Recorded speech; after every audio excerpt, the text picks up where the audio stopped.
Hi everyone, let's try to create this thing and see what we are going to create today.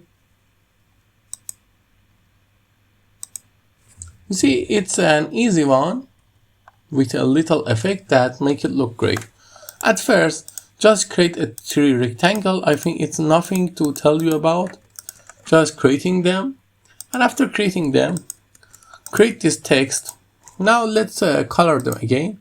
I'm going to color it green and color this. And for that, I'm going to use a little of this color.